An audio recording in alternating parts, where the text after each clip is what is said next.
pada awalnya itu terjadi karena tiga pelopor atau tiga tokoh orang yang berpengaruh terhadap terjadinya istimewa itu, yaitu ada tiga. Yang pertama Tariq bin Malik, yang kedua Tariq bin Ziyad, dan yang ketiga Musa bin Hussein. Jadi pada waktu itu Tariq bin Ziyad ini mengirim pasukan sebanyak 7.000 pasukan untuk menaklukkan Spanyol.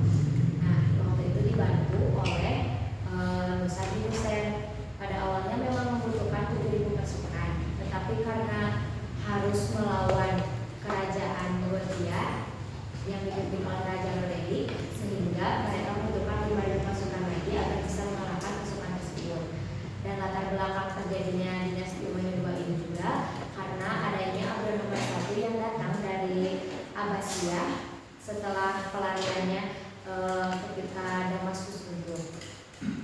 Lalu yang kedua ada masa periode. Masa periode yang terjadi itu terbagi menjadi 6. Yang pertama, periode pertama terjadi dari 711 sampai 755 Masehi.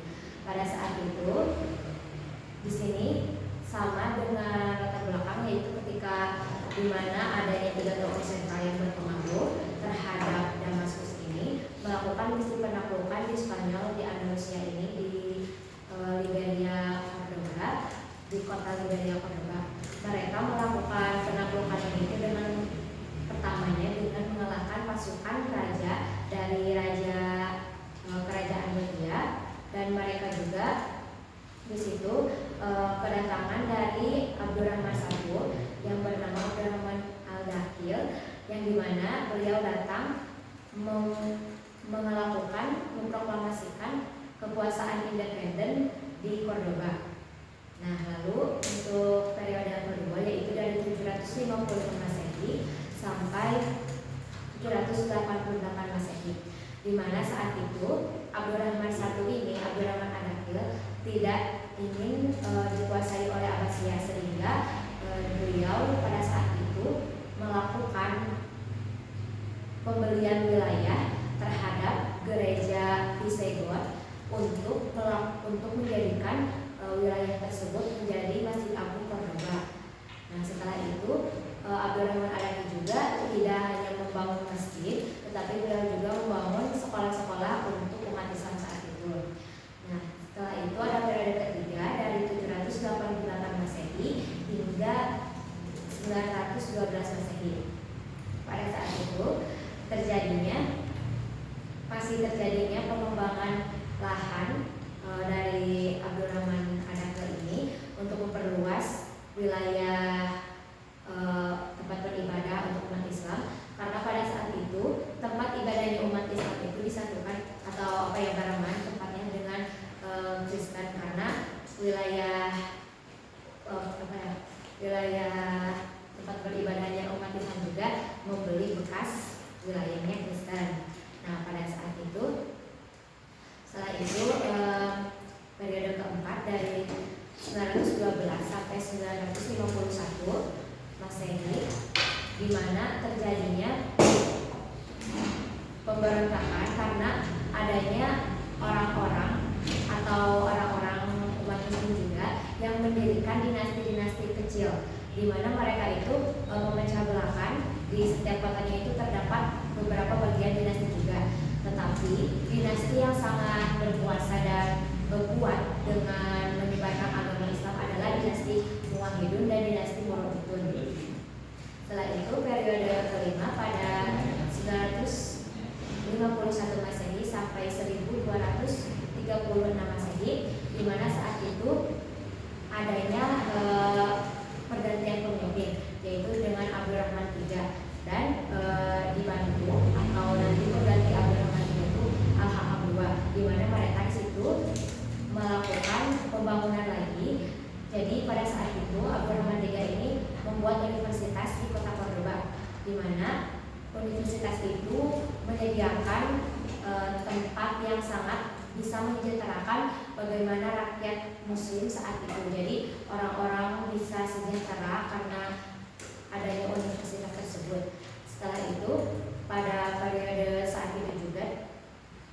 periode ke-6 terjadilah pemberontakan dari umat Kristen. Kenapa mereka memberontak?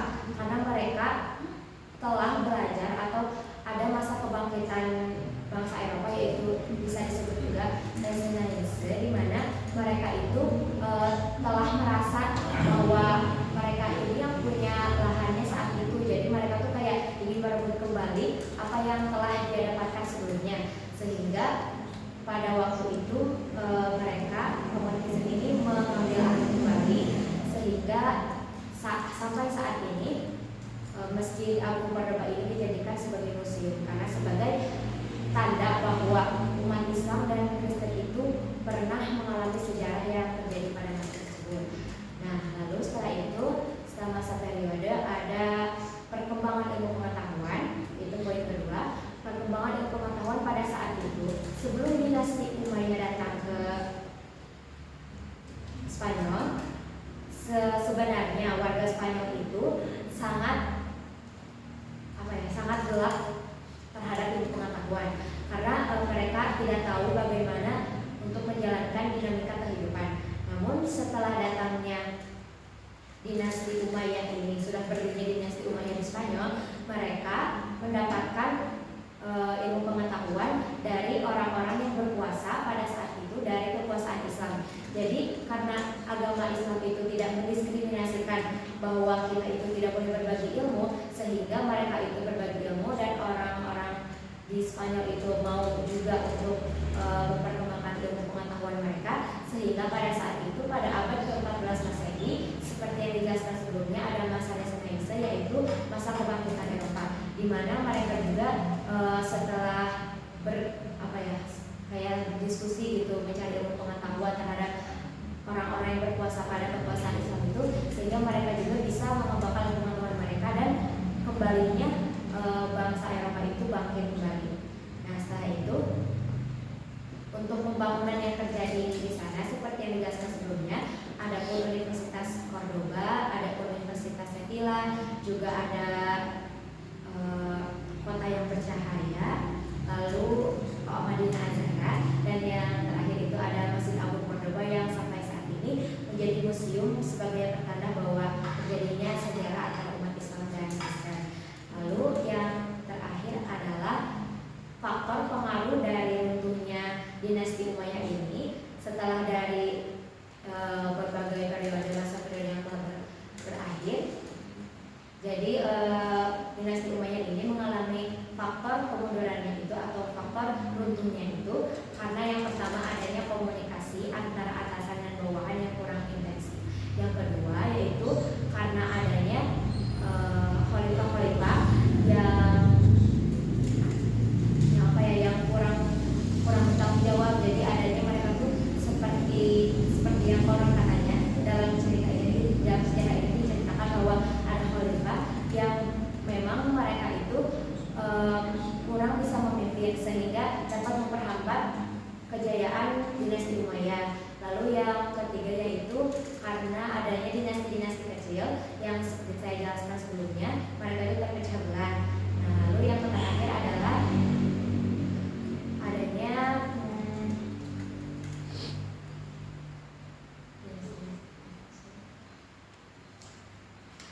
adanya pertikaian antara Kristen dan Islam seperti yang tadi saya jelaskan, karena mereka ingin kembali mengambil Masjid Agung Cordoba, sehingga pada akhirnya mereka bisa mengambil Masjid Agung tersebut dan menjadikan museum saja sebagai pertanda bahwa umat Islam itu dan Kristen pernah bersejarah di masa waktu itu.